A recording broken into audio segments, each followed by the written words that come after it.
மொத்த குடும்பமும் என் கூட நின்னது, மச்சான் என்கிட்ட பாசமா நடந்துகிட்டதுன்னு எல்லாமே சேர்ந்து நான் ரொம்ப சந்தோஷமா இருந்தேன்டா. இன்னைக்கு காலையில காதல விட்டுறணும். நீங்க சந்தோஷமா இருக்கீங்கல்ல, அதுதான் முக்கியம். இங்க பாரு மாமா, நீ நல்ல மாமா, ரொம்ப நல்ல மாமா. இந்த மாதிரி நீ வருத்தம் எல்லாம் படக்கூடாது, ஆளக்கூடாது. மாம்சே, கூடிய சீக்கிரமே உங்களுக்கு பிரமாதமா கல்யாணம் நடக்கும்.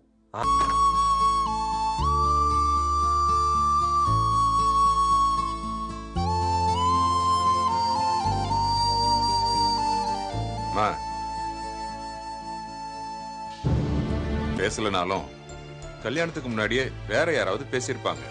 அப்புறம் பொண்ணு வீட்டுக்காரங்க இந்த கல்யாணத்தை நிறுத்தி இருப்பாங்க. நிச்சயம் எல்லாம் முடிஞ்சு கல்யாணம் நிக்கிறதுக்கு நிச்சயத்துக்கு முன்னாடி நின்னுடுச்சேன்னு நீ சந்தோஷப்பட்டுக்க. இப்படி எல்லாம் சொல்லி நீ ஆறுதல் பட்டுக்கலாம், பண்ணின தப்ப இல்லன்னு சொல்லிக்கலாம். தடுப்பம் தான்.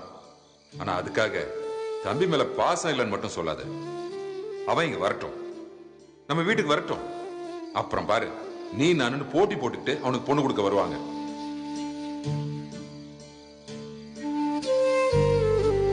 சாப்பிடணும் அப்படிலாம் நினைச்சேன், நடக்கல. அவளை ஏன்பா என் மக வைத்து பிள்ளைங்களை எல்லாம் கொஞ்சி பேர பிள்ளைங்க கேட்டதெல்லாம் வாங்கி கொடுக்கணும்னு ஆசைப்பட்டேன். எதா இருந்தாலும் நான் செய்றேன். என்ன விஷயத்த சொல்லுங்க.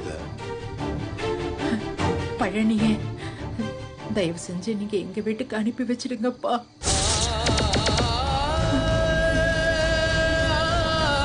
கஷ்டத்திலயும் நஷ்டத்திலயும் உங்களுக்கு துணையா நின்னவன், அவனுக்குன்னு வாழ்க்கை அமையணும்லப்பா.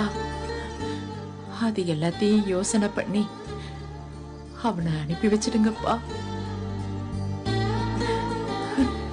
எப்பா, உங்களை தர்ம சங்கடத்துக்கு உள்ளாக்குறேன்னு எனக்கு நல்லா தெரியுது.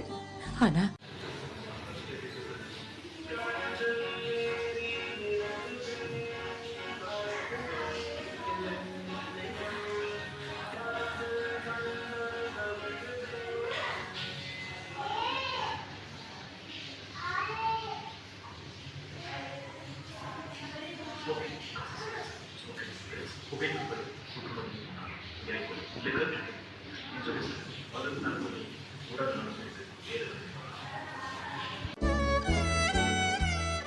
டேய், நடிக்காதடா. என்னடா பள்ளி, என்னதான் நான் பேசினாலும் அதுக்கு நீ பதிலுக்கு பேசினாலும் எப்பயும் உன் மனசு